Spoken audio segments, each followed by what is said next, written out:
There are moments that change everything. Moments when you realize that courage has nothing to do with size and everything to do with love. This is one of those moments. And I need to warn you, what you're about to hear will break your heart before it puts it back together in the most beautiful way possible. It started on an ordinary Tuesday morning. The kind of morning where nothing special is supposed to happen. Sarah, a volunteer at the Meadowbrook Animal Rescue, was opening the front gate like she had done 1,000 times before. She was thinking about her coffee, about the pile of paperwork waiting on her desk, about absolutely nothing important. And then she saw him. A tiny kitten, collapsed on the ground, just inches from the entrance. His fur was matted with dirt and dried blood. His little chest was rising and falling in rapid, desperate breaths. His eyes were barely open, but they were fixed on her with an intensity that sent chills down her spine. Sarah dropped everything. She scooped him up, feeling how impossibly light he was, like holding a whisper. His body was burning with fever, trembling uncontrollably. She ran inside, shouting for help, her heart pounding in her throat. But here's what she didn't know. What none of them knew yet. This wasn't just another abandoned kitten. This wasn't a case of someone dumping an unwanted pet at their doorstep.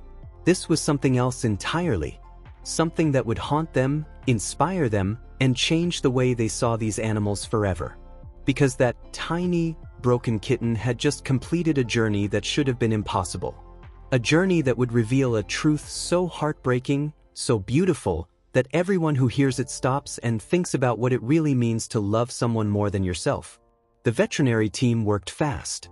They got in 4-line in, pushing fluids into his dehydrated body. They cleaned his wounds, finding cuts on his paws that made them wince. They wrapped him in heated blankets, trying to bring his body temperature back to normal. Dr. Mitchell, who had been working with animals for over 30 years, examined the kitten's paws more closely. His expression darkened. "These injuries," he said quietly, "they're not from abuse. They're from walking. A lot of walking. On hot pavement." Sarah looked at him, confused. Walking from where? That's when they checked the security footage. What they saw didn't make sense at first. The cameras near the entrance showed the kitten appearing around dawn, hours before Sarah arrived. But he didn't just wander up. He came from a specific direction, moving with purpose, limping badly, stopping every few feet but always getting back up, always moving forward. They tracked him back through different camera angles, street cameras, store security feeds, and what they pieced together was impossible. This kitten had walked for miles, not wandered, in a straight line, through neighborhoods, across busy intersections, along a highway where any moment could have been his last. His small paws leaving tiny spots of blood on the concrete. Why would he do this? Sarah whispered, watching the footage replay. He's so young. How did he even know where to go? Dr. Mitchell shook his head slowly. He didn't have an answer. None of them did. They named him Scout. Because that's what he was. A tiny, wounded scout on a mission they didn't yet understand. Over the next few hours, they stabilized him. His fever came down. His breathing evened out. But something was wrong. Scout wouldn't rest. Even in his weakened state, even though his body was screaming for sleep, he kept trying to get up, kept staring at the door with those intense, pleading eyes. Sarah sat beside his cage, speaking softly to him. "You're safe now. You can rest. Whatever you went through, it's over." But Scout didn't believe her. Or maybe he knew something she didn't. He meowed. Not the weak, pitiful sound you'd expect from a kitten in his condition, but urgent, insistent, over and over again, like he was trying to tell them something, like time was running out. Have you ever felt like an animal was trying to communicate something important to you? Have you ever looked into their eyes and known, absolutely known, that they understood more than we give them credit for? If you have, then you know what Sarah felt in that moment. That uncomfortable, almost eerie sensation that she was missing something crucial. And if you're feeling that same unease right now, if you need to know where this is going, please subscribe to this channel. Because stories like this, stories that remind us what animals are truly capable of, they need to be told. They need to reach people who will understand. People like you. Dr. Mitchell made a decision that went against every protocol. "Let him out," he said. Sarah stared at him. "What? He's barely stable. He needs rest, he needs us to listen," Dr. Mitchell interrupted. "Look at him. Really look at him." Scout was standing now, despite the pain it clearly caused him. His eyes were locked on the door. His whole body was tense, ready, waiting. Sarah opened the cage door. Scout stumbled out immediately. His legs barely held him, but he moved toward the exit with single-minded determination. Sarah and Dr. Mitchell exchanged a glance, then followed. Scout led them outside. He paused at the gate, seeming to gather his strength, then continued, back toward the direction he had come from. Each step looked agonizing. Each movement seemed like it might be his last. But he didn't stop. They followed him through the parking lot, across the street, down a dusty side road. Sarah's mind was racing. This was insane. They should take him back. He was going to hurt himself worse. But something kept her moving forward. Some instinct that told her this mattered. Scout's pace slowed even more. He was struggling, weaving slightly, his breathing labored. Sarah was about to pick him up, to end this, when he stopped. He was standing at the edge of an empty lot, overgrown with weeds and littered with trash. He meowed once, sharp and clear, then looked back at them. His message was obvious. "Look." Dr. Mitchell pushed through the weeds first. Sarah heard him gasp. Heard him say something under his breath that might have been a prayer. She rushed forward. And then she saw them. Hidden in a small depression in the ground, shielded by a piece of rusted metal, was a mother cat. She was on her side, too weak to lift her head. Her ribs were showing through her matted fur. But the worst part, the part that made Sarah's throat close up, were the 3 tiny kittens pressed against her belly. They were smaller than Scout, barely moving. Their eyes were still closed. They couldn't have been more than a few weeks old. The mother cat's eyes opened slightly when she heard them approach. There was no fear in her gaze. Only exhaustion. Only the kind of tired that comes from fighting to keep your babies alive when you have nothing left to give. Sarah dropped to her knees. "Oh my God," she breathed. "Oh my God." Scout limped over to his mother. He pressed his face against hers, meowing softly. And something happened that Sarah would replay in her mind for the rest of her life. The mother cat, with what must have been the last of her strength, lifted her head just slightly and licked Scout's face. Slowly. Then she looked at Sarah and Dr. Mitchell. Her eyes said everything. They said, "I couldn't save them. But he could. He went for help. Do you understand what that means?" This kitten, barely old enough to be away from his mother, had somehow understood that his family was dying. That his mother was too weak to move. That his siblings wouldn't survive another day in the heat.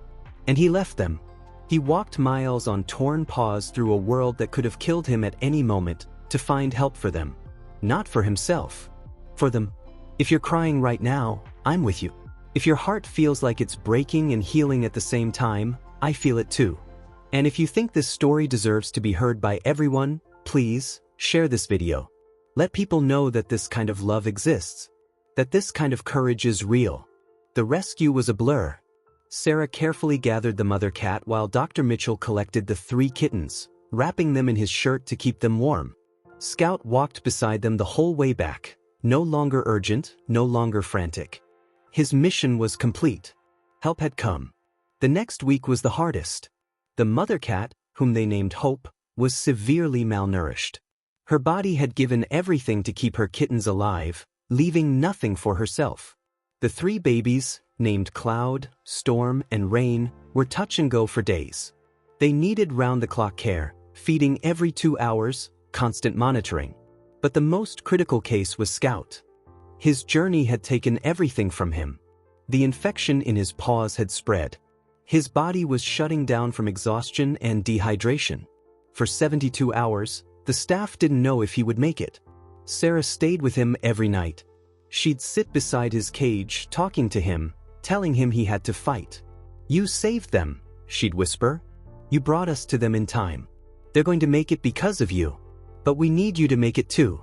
Please." On the 4th night, Sarah fell asleep with her hand resting against the cage bars.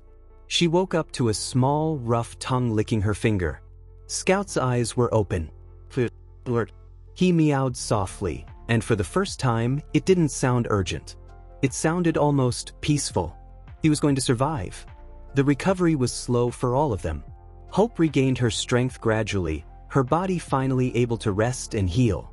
Cloud, storm, and rain grew stronger each day, their tiny meows becoming more demanding, more full of life. But everyone watched Scout closely. Not just medically, but emotionally. What does it do to a young animal to carry that kind of burden? To make that kind of journey? To know that lives depended on him? They got their answer 2 weeks later. The kittens were big enough to start exploring outside their enclosure.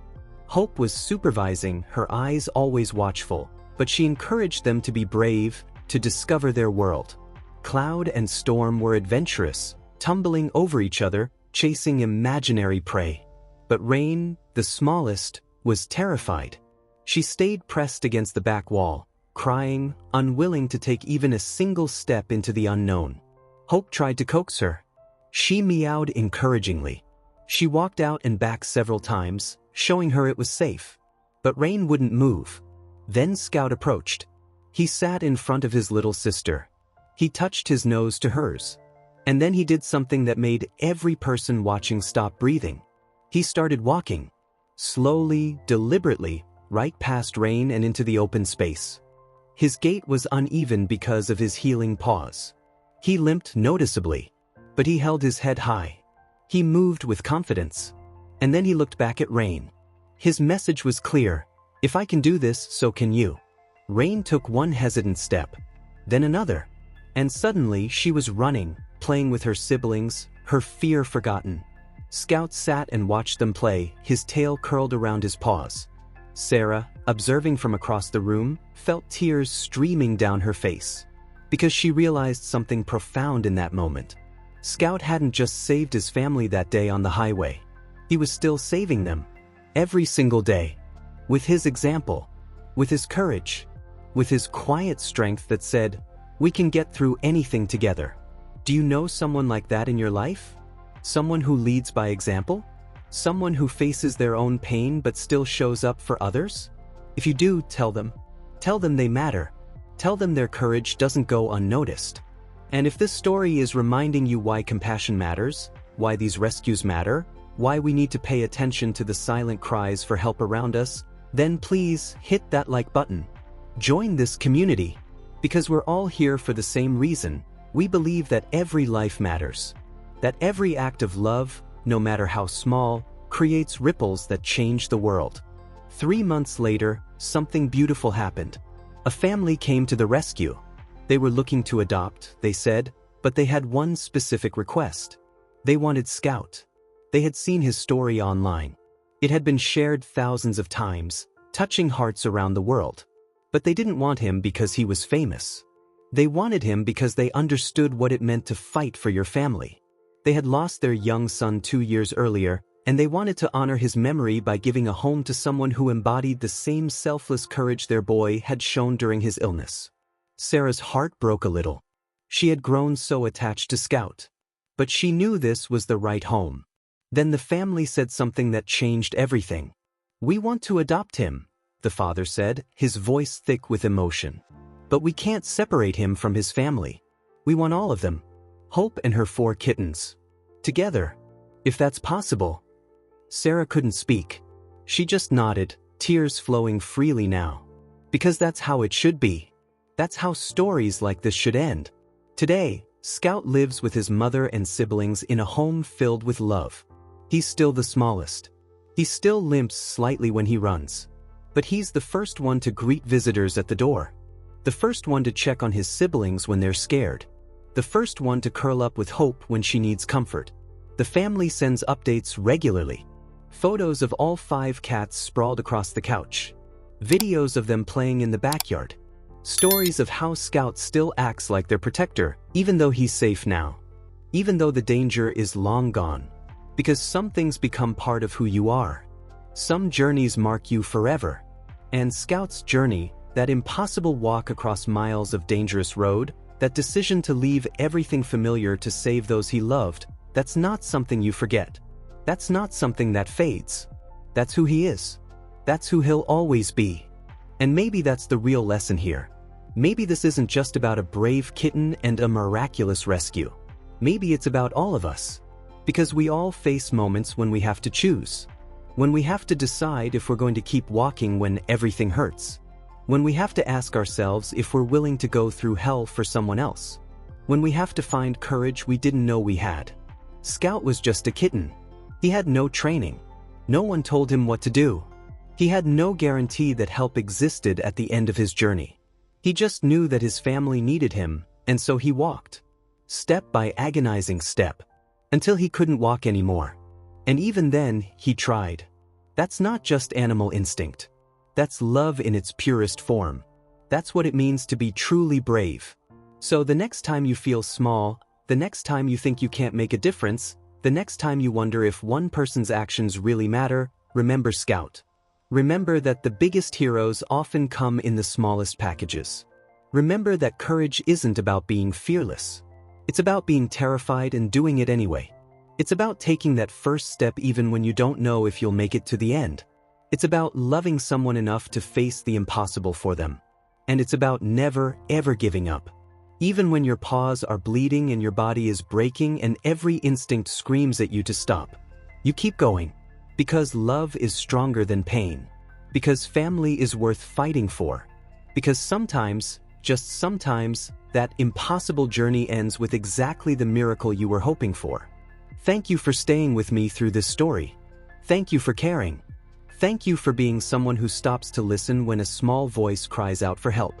Because that's what Scout needed that morning. Someone who would listen. Someone who would follow. Someone who would understand that his desperate meowing wasn't just noise, it was a message. A plea. The prayer. And Sarah listened. Dr. Mitchell listened. You listened. And because of that, 5 lives were saved. 5 souls got a second chance. 5 hearts kept beating when they so easily could have stopped. That's the power of paying attention. That's the power of compassion.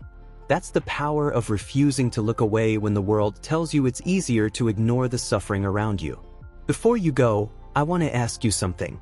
If this story moved you, if Scout's journey reminded you why we fight for the voiceless, will you share it?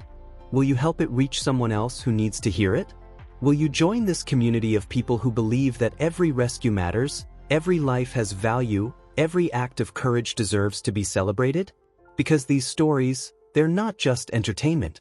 They're not just feel-good content. They're reminders. They're proof. They're evidence that goodness exists, that love is real, that heroes walk among us every single day. And sometimes, those heroes have 4 paws and a heart bigger than we can comprehend. Scout walked miles to save his family. The least we can do is share his story so that others might be inspired to walk their own impossible miles. To find their own courage. To love with that same fierce, unstoppable, world-changing devotion. Thank you for being here. Thank you for caring. Thank you for being part of a world where stories like Scout's matter. And remember, you never know what someone has walked through to get to you. You never know what journey brought them to your door. So be kind. Pay attention. Listen when others cry for help. Because we all need someone to follow us back home sometimes. We all need someone to see our pain and say, I've got you. You're not alone anymore. Scout found that someone. His family found that miracle. And somewhere out there, right now, another animal is hoping for the same. Another small voice is crying out, praying that someone will hear. Will you be the one who listens?